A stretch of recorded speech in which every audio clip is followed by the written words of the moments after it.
Another gun story. National Rifle Association, the NRA, has blocked research into the public health impact of guns. What a big surprise. In the wake of the shootings in Tucson, the familiar questions inevitably resurfaced. Are communities where people carry more guns more safe or less safe? This is a dumb thing to do. For the NRA? Right.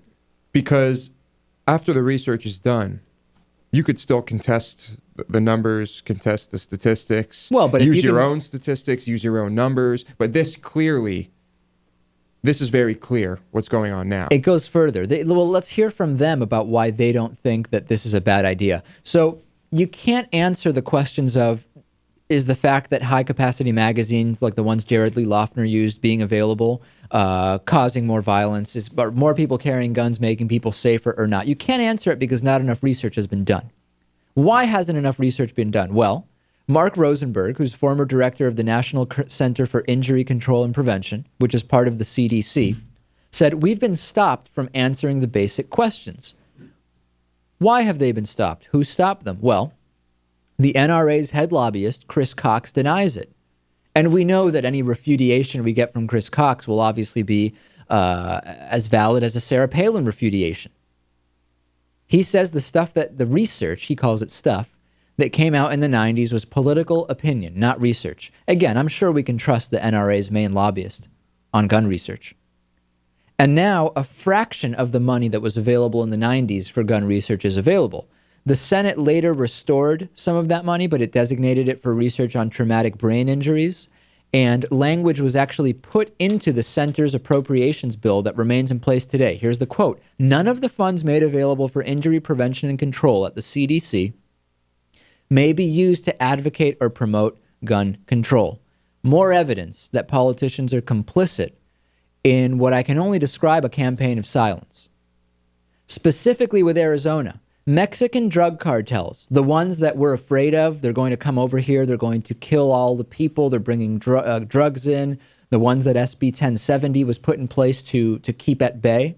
Mexican drug cartels are shopping for guns in Arizona.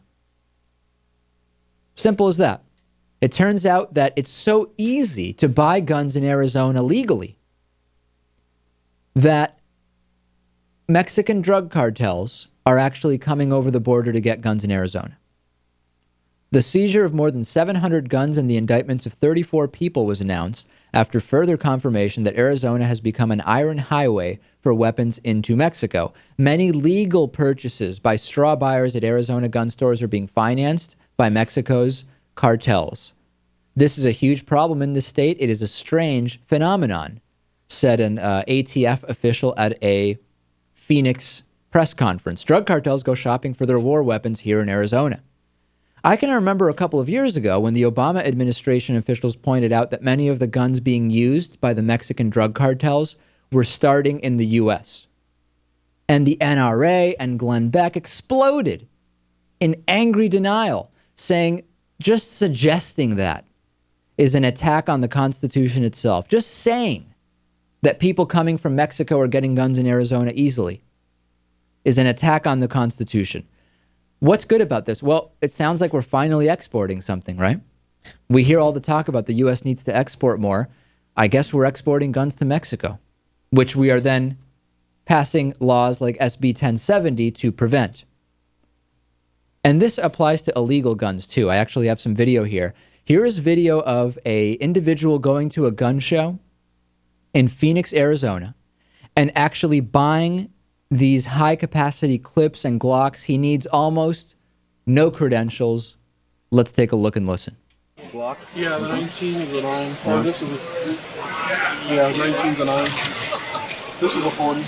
40? That's two.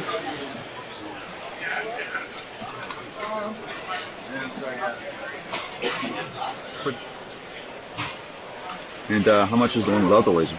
480. You guys licensed dealers? Or? No tax. Nope, not licensed. Private. These are a bunch of private people. We have like 5 people here with different stuff. And so you guys are private, and then... Yeah. You just need a bill of sale, see your ID, make sure you're not from California, obviously. Okay. Now buying the bullets. All right. Anyway, so then he goes and he buys 3 of these high-capacity magazines. Need an ID and a bill of sale. Fantastic. It's obvious why the Mexican drug cartels are buying guns in Arizona. You just go in and buy them. Little boost to our economy. That's right. Big exports happening in Arizona, ladies and gentlemen, exporting tons of guns. Maybe we could even start selling them warheads. The conspiracy theorists would say that we are purposely selling them guns to then have an excuse to pass laws like SB1070. Right. I've seen no evidence of that, but we know that those conspiracy theories are out there. Let's take a break. We'll come back, say hello to a bunch of new members. We'll talk about 2012. A lot more to talk about. DavidPakman.com and DavidPakman.com/birthday, the special offer.